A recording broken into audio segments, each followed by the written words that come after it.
যেমন আমাদের তুমি যদি সমুদ্র মন্থন দেখো, সেখানে আমরা একদম যাত্রাটিক ফর্ম ব্যবহার করেছি, বাটাল ভেক্টর ফর্ম ব্যবহার করছি, হ্যাঁ। তারপরে আমাদের কীর্তন এর বিভিন্ন ফর্মকে সেখানে ব্যবহার করা হয়েছে, ডান্সকে বিভিন্ন রকমভাবে অ্যাপ্লাই করেছি আমরা, সেটা একটা ফর্ম। আবার পরবর্তীকালে যখন অন্ধকারে যাত্রী করেছি, তার সাবজেক্ট আমরা বদলে গিয়েছি, সেখানে আমাদের বিষয়টা এসছে গ্রিক পুরাণের গল্প এসছে। এরকম পরবর্তীকালে ইনকুইজিশন করেছি, গ্যালিলিওর জীবনকে নিয়ে আমরা করেছি।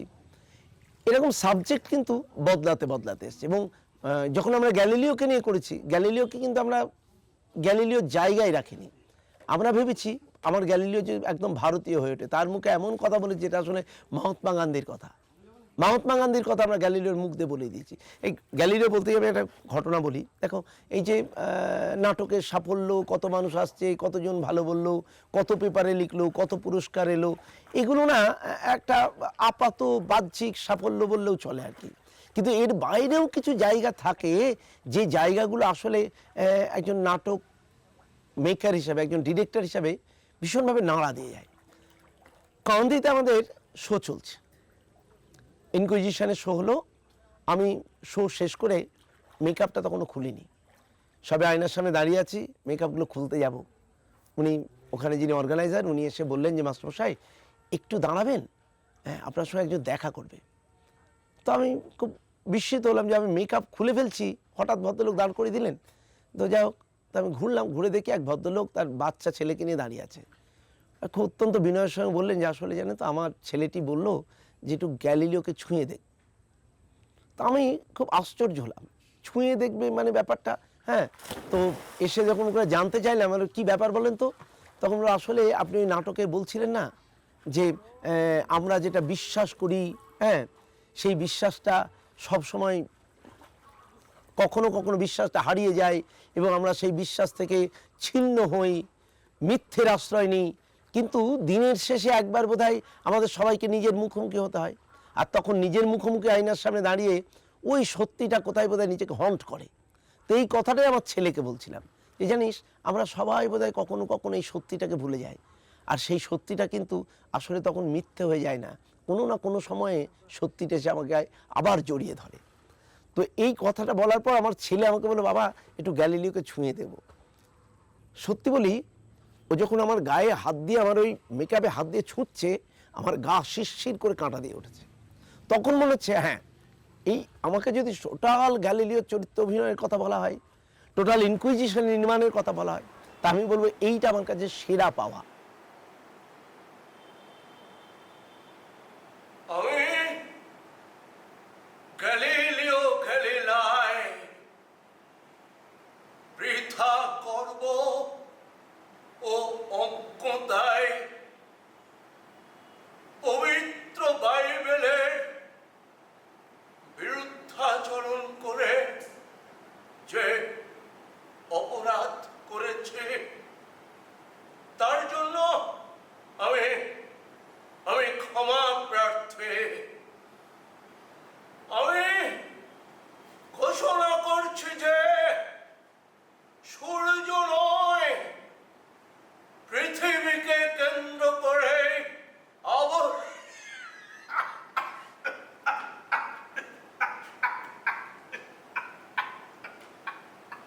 আমি দ্বিতীয় দিন যখন গোপাল আমাকে বললো, গোপাল শুধু আগে বলি, গোপাল শুধু নাটক নিয়ে নয়, ও বিভিন্ন সামাজিক কাজের সঙ্গে যুক্ত। সুন্দরবনে গাছে লাগাবে সুন্দরী, কে লাগাবে? গোপাল। গোপাল আমাকে মেসেজ পাঠালো, আমিও বোধহয় 2-1টা দত্তক নিয়েছিলাম সেই সুন্দরী গাছে।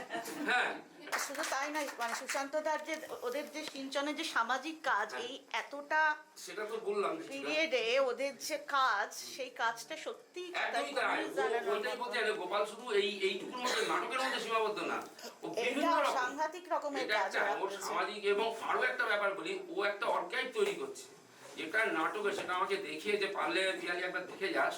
ও একটা পুরো মানে একদম ডিকশনারির মতো করেছে যে কৃষ্ণনগরের একটা অর্গাইভ নাটকের একটা ইতিহাস। ও যে জিনিসটা করছে এটা কিন্তু অনেকের কাছেই নেই, আমার অনেক কারোর কাছেই নেই। যদি ও করতে পারে সেটা ওর কাছেই শুধু থাকবে। পারবে, নিশ্চয়ই পারবে, নিশ্চয়ই পারবে। অলরেডি চালু করে দিয়েছে। স্বামী বিবেকানন্দ তার বিদেশ ভ্রমণের সময় বিদেশের বিভিন্ন জেলখানা, মানে কারাগারগুলোতে তিনি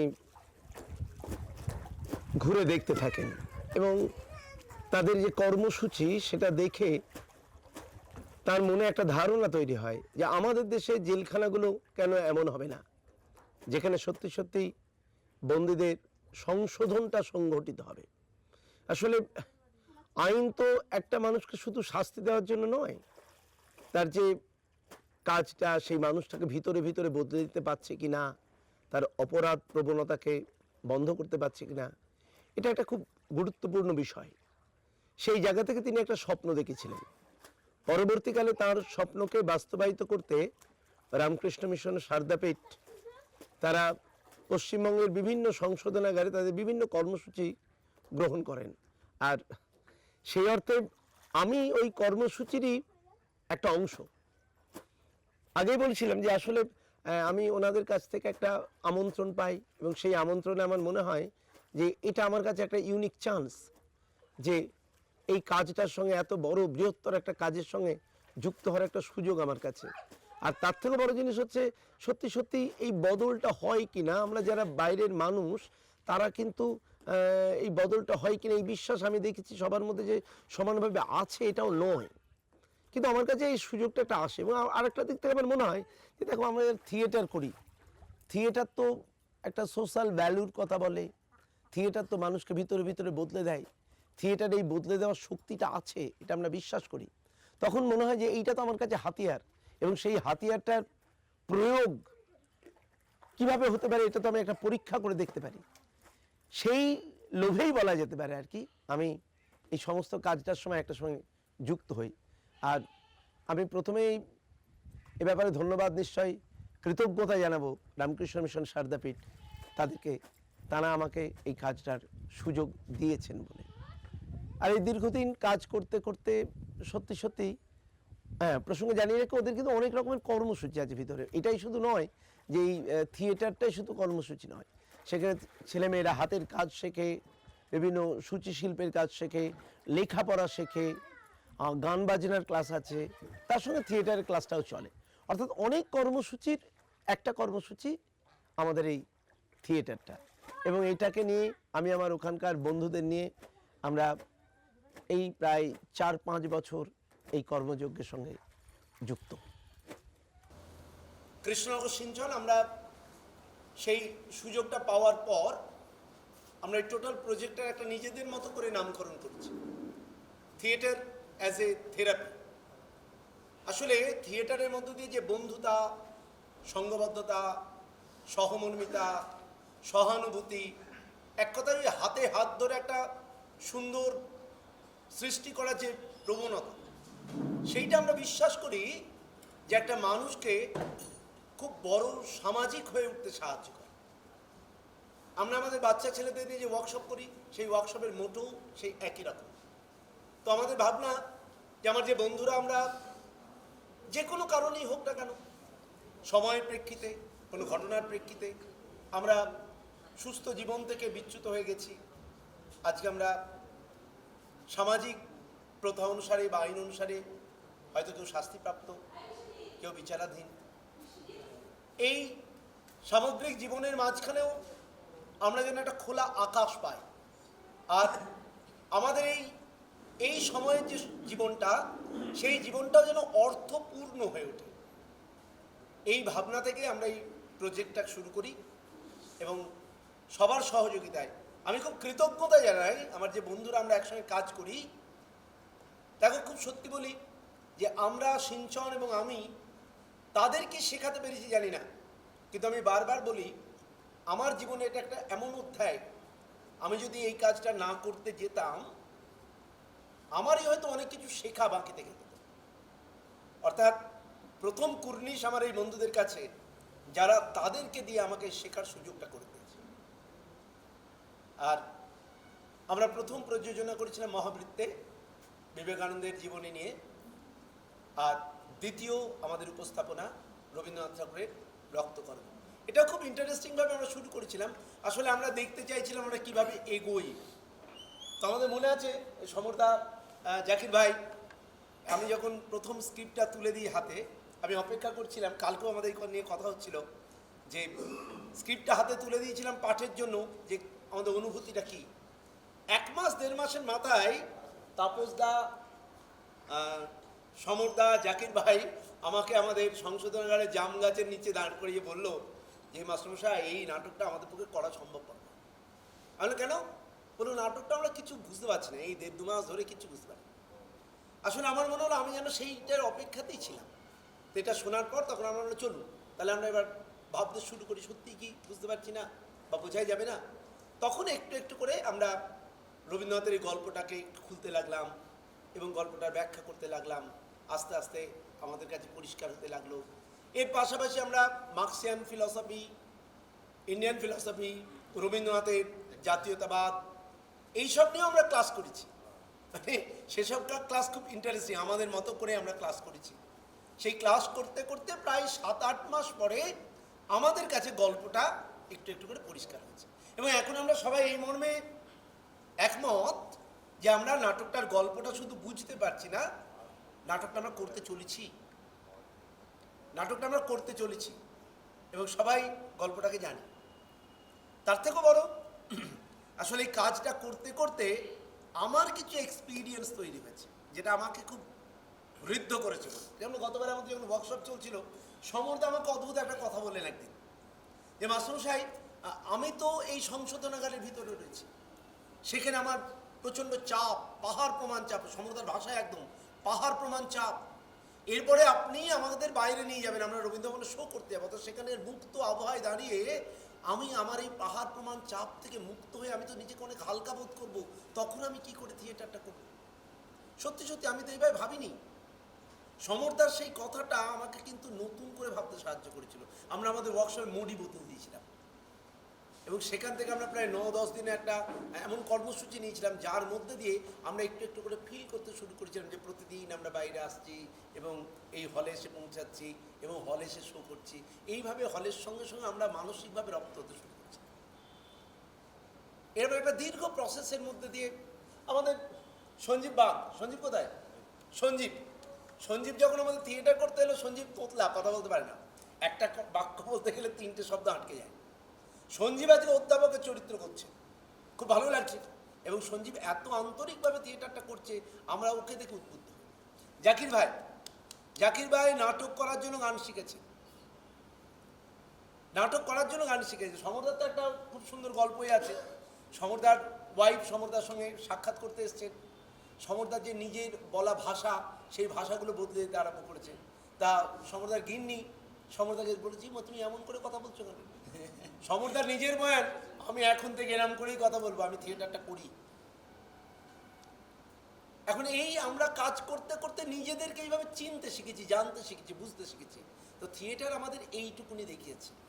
আর আমিও চলতে চলতে তাদের সাথে এই শিখতে শিখতে চলেছি। আমাদের এই শেখাটা একটা জার্নির মতো, সেই জার্নিটা এখন চলছে। আমি পাঠ ভ্রমণে এবার মাস্টারমশাই এসে বললেন, তা আমি দেখলাম যে দেখি তো বাড়ি কিনা। তখন আমি ওই একটা মাস্টারমশাই রিহার্সাল শুরু করলো, যা করতে করতে ওই মহাবৃত্তে নাটকটা করি। তখন মনে হলো যে হ্যাঁ আমি পারবো। তারপর থেকে নাটকটা করছেন? এখন নাটকের প্রতি প্রচণ্ড ইন্টারেস্ট, মানে আমি আর কিছু ভাবতে চাই না, আমি পুরো চেঞ্জ। কিরকম চেঞ্জ? চেঞ্জ বলতে আমার এখন মানে মানে বাজে লোকজনের সঙ্গে এখন মিশতেই আমার ভালো লাগে। আমি এই যে নাটকের সঙ্গে যারা জড়িত, আমি সংশোধনাগারে তাদের সঙ্গে আমি বেশি মেলামেশা করি। আমার বাজে কালচার আর আমার আর কানের মানে সহ্য হয় না। আমি ওই জন্য কোথাও যাইও না, আমি চুপচাপ ওখানে গিয়ে যেখানে নাটক হয় ওখানে আমি শিক্ষকতা করি, ওইখানটাই আমি লেবার। নাটকের ওখানে আপনি? ওখানে লেবার আমার। আচ্ছা। আমাদের একটা পাঠ ভবন আছে, সেখানে যারা লেখাপড়া জানে না তাদের লেখাপড়া শেখানোর ব্যবস্থা আছে, সমর্থ সেখানে শিক্ষক। আচ্ছা।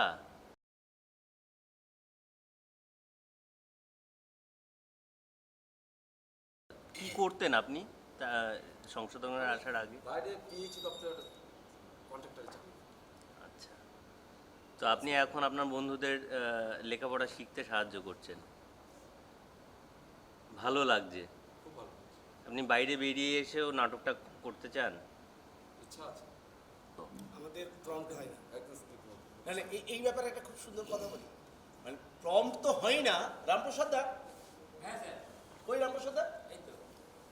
আমাদের রামপ্রসাদ দা কিন্তু লেখাপড়া জানতেন না। রামপ্রসাদ দা সাক্ষরতা মিশন, এই রামকৃষ্ণ মিশনের যে উদ্যোগ, সেখান থেকে স্বাক্ষর হয়েছে। এখন রামপ্রসাদ দা এই নাটকের ডায়লগ সমস্ত বলতে পারে, মুখস্থ রেখে দেয়। শুনে শুনে মুখস্থ?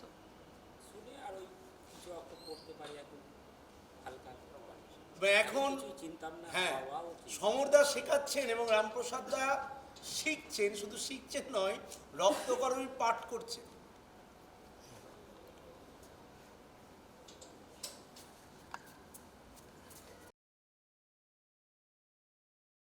সেই অনুষ্ঠানে দাদা এসে তো উপস্থিত, তখন দর্শন মাত্র, কথা হয়নি। তারপরের সপ্তাহে দেখলাম আমাদের মহাবৃত্ত নাটকের স্ক্রিপ্ট নিয়ে উপস্থিত, এবং আমরা যারা নাটক মানে করতে ইচ্ছুক সেই সকল আবাসিক ভাইরা তাদেরকে ডেকে একটা জায়গায় রেখে উপস্থিত হয়ে স্যারের সঙ্গে কথা বলা। তখন তো একটা প্রথম মানুষের দেখা, তখন তো একটা ইতস্তত বোধ হবে। তারপর স্যার ভিতরে প্রবেশ করে দেখলাম স্যার সত্যিকার একটা মানে কি বলবো, যে মাটির থেকেও কত সুন্দর গড়ানো যায় এমন একটা মানুষ। সেই মানুষের মধ্যে যখন মিশে গেলাম, তখন বন্ধুর থেকেও কাছে চলে গেলাম, এবং অনেক তার কাছ থেকে এই সাংস্কৃতিক জগতের অনেক শিক্ষা লাভ করলাম। আজকের যে মহড়া দিচ্ছেন উনি আমাদেরকে দিয়ে এই অবধি এসে পৌঁছাতে পেরেছি এই ভালো মানুষটার জন্য। এখন খুব ভালো লাগে যখন আমরা সংশোধনাগারে কাজ করে প্রত্যেকদিন রাতে ফিরে আসি, তখন ওদের চোখগুলো ছলছল করে আসে এবং বলে যে স্যার আবার কবে আসবেন, আসছেন তো? দুদিন কোনো কারণে যেতে পারলাম না, তো ডেট দিয়ে যেতে পারলাম না, সঙ্গে সঙ্গে ওরা অফিস থেকে ফোন করে, স্যার আজকে আসছেন। তখন মনে হয় কোথায় একটা আত্মীয়তা গড়ে উঠেছে, বন্ধুত্ব গড়ে উঠেছে। আর একটু আগে এই প্রশ্ন হচ্ছিল না যে সত্যি তো কত পার্সেন্ট অপরাধ করে আমরা ভিতরে থাকি আর কত পার্সেন্ট অপরাধ করে আমরা বাইরে থাকি। এমন ঘটনা আমি দেখেছি যেটা ওই তথাকথিত অপরাধীদেরও আমাদের কাছে কিরকম মাথা হেঁট করিয়ে দিয়ে যায়। আমাদের ওখানে ওয়ার্কশপের কাজ চলছে, তো ধরো থিয়েটার তো আমরা বিভিন্ন রকম ভ্যালুর কথা বলি। তো আমাদের দুটি মেয়ে আমাদের কাজ করে, শুভ্রা রয় আর প্রীতিলতা নন্দী আমাদের সঙ্গে। ওরা ভিতর থেকে হঠাৎ করে সেদিনকে বিশ্ব নারী দিবসের আয়োজন করেছে এবং ফুল এবং ওদের তরফ থেকে খুব সামান্য আয়োজন, কিন্তু আমি সেদিনকে দেখেছি ওই মানুষগুলো যখন শুভ্রার হাতে বা প্রীতির হাতে ফুল তুলে দিচ্ছে, প্রীতি শুভ্রা ওদের চোখের জল বাদ বানিয়ে প্রীতি শুভ্রা ওরা একদিন ভাতৃদ্বিতীয়ার আয়োজন করেছে। সেদিনটা আমাদের কাছে খুব মানে অদ্ভুত একটা অনুভবে।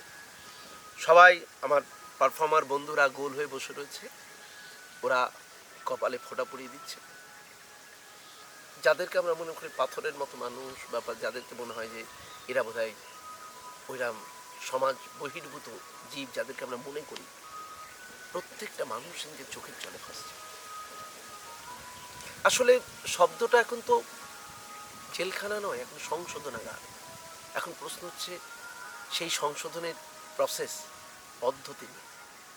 আমি বিশ্বাস করি যে থিয়েটার এই পদ্ধতির একটা খুব গুরুত্বপূর্ণ অংশ, এবং সেখানে মানুষ বদলে যায়, সত্যিই বদলে যায়। সবাই বদলে যায় কিনা আমি জানি না, কিন্তু কিছু কিছু ক্ষেত্র আছে যেগুলো বদলে যায়। আমি বোধহয় কয়েকটা উদাহরণ দিলে খুব ভালো লাগবে। আমাদের চাই তো জীবনে বাঙালিরা আছে কি চার তেলে ভাই।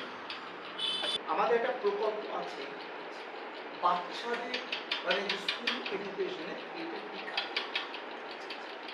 কিভাবে স্কুল এডুকেশনে ঠিক আছে। মানে আমাদের এরকম যেমন আমরা সংশোধনের একটা প্রজেক্ট চলে, ওটা একটা প্রজেক্ট প্রকল্প। হ্যাঁ, থিয়েটার ইন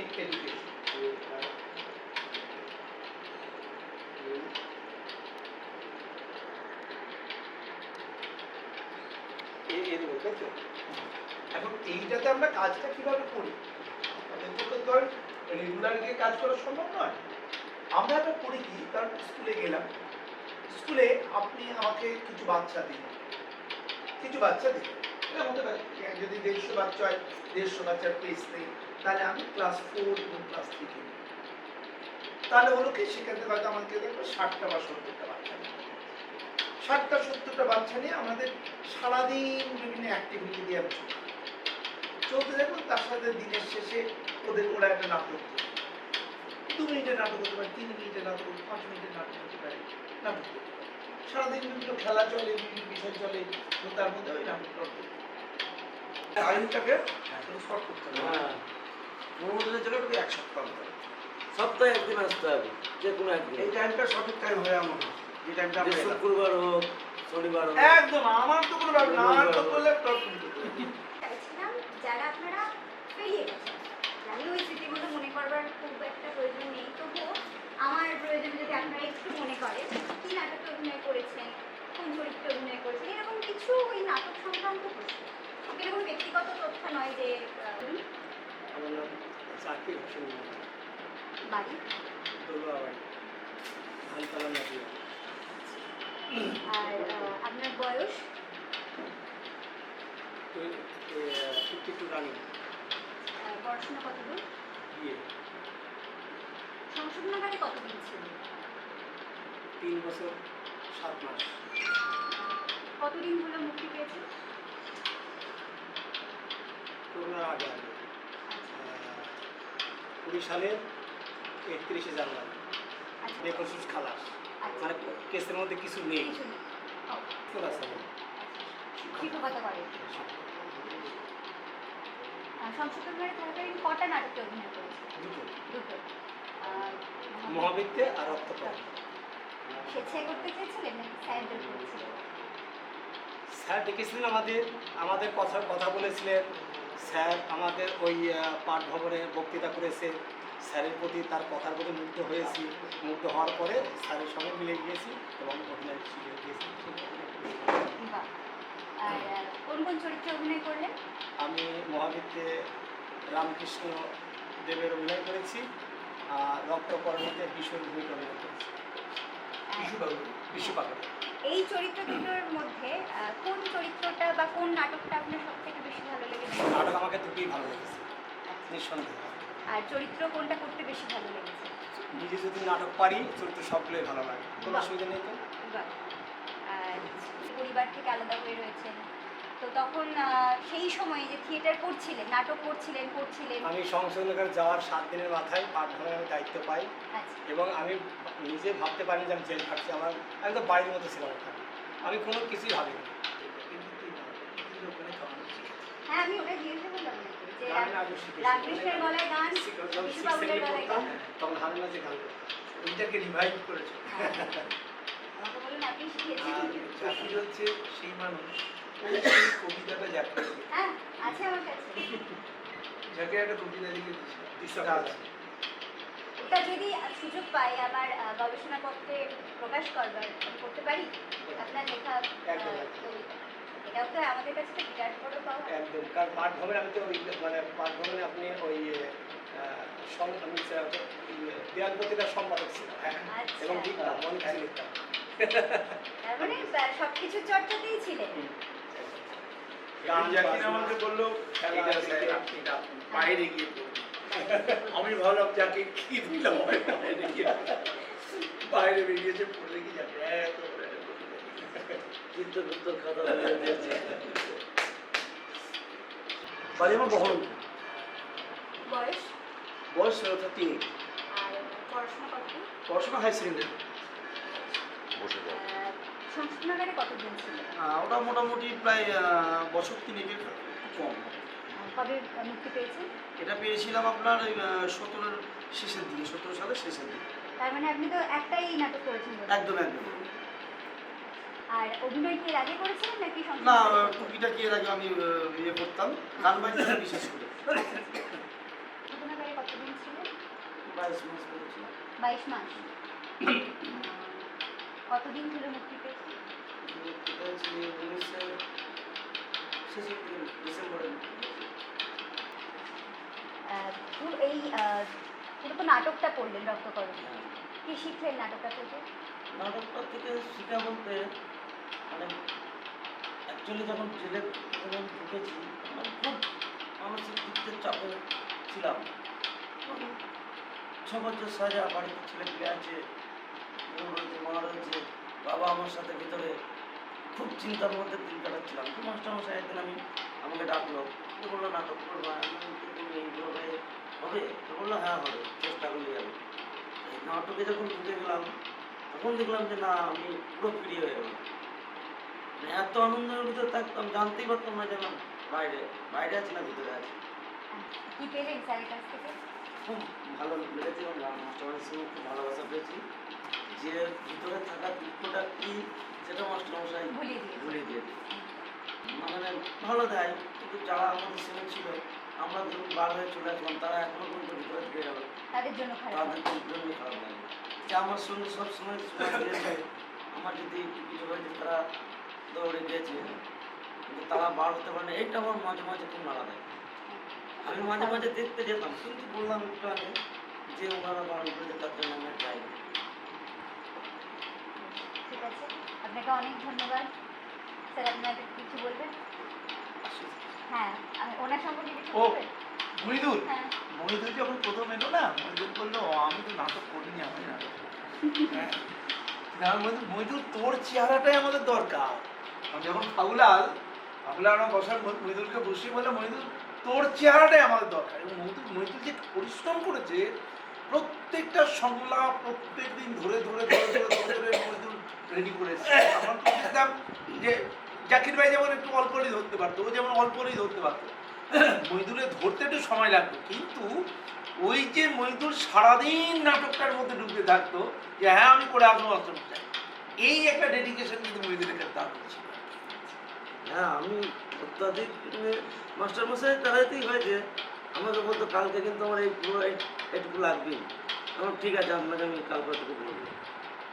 এটা নিয়ে আমি সারা রাত দিন ওর ভেতরে, আমার তো অন্য কোনো কাজ নেই, ওই কটা লেবার নিয়ে একটু এদিক ওদিক করা আর একটু চা করে দেওয়া 5 ডেজ ব্যাস। এবার আপনার সাথে কথা বলুন। বলুন আপনার নাম বলুন। আমার নাম আশিস ঘোষ, আর আপনার বাড়ি ঠিকানা। বাড়ি কৃষ্ণনগর গেট রোড। আচ্ছা আচ্ছা। আর বয়স? কটা নাটক অভিনয় করেছেন? দুটো। কি কি? ভিতরে করেছি ঋষি অরবিন্দ, আর বাইরে কোন কোন চরিত্র করেছেন? ভিতরে ঋষি অরবিন্দ, পুলিশ 2 আচ্ছা। আর রক্তকরণীতে?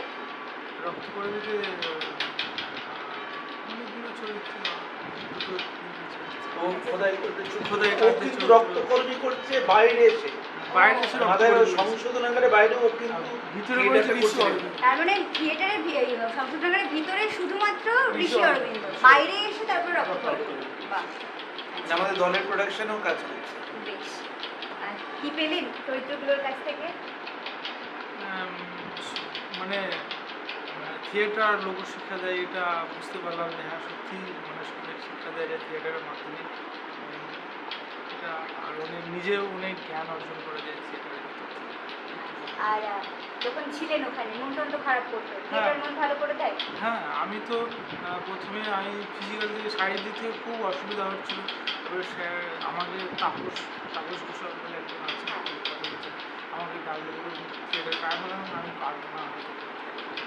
গেলাম, তারপরে স্যার অনেক ব্যায়াম করালো, আমি শারীরিক দিক থেকে ফিট হয়ে গেলাম। তারপর প্রচুর আনন্দ পেলাম এবং এখানে যেটুকু টাইম থাকতাম স্যারের সঙ্গে আমাকে মনে হতো না আমি জেলে আছি।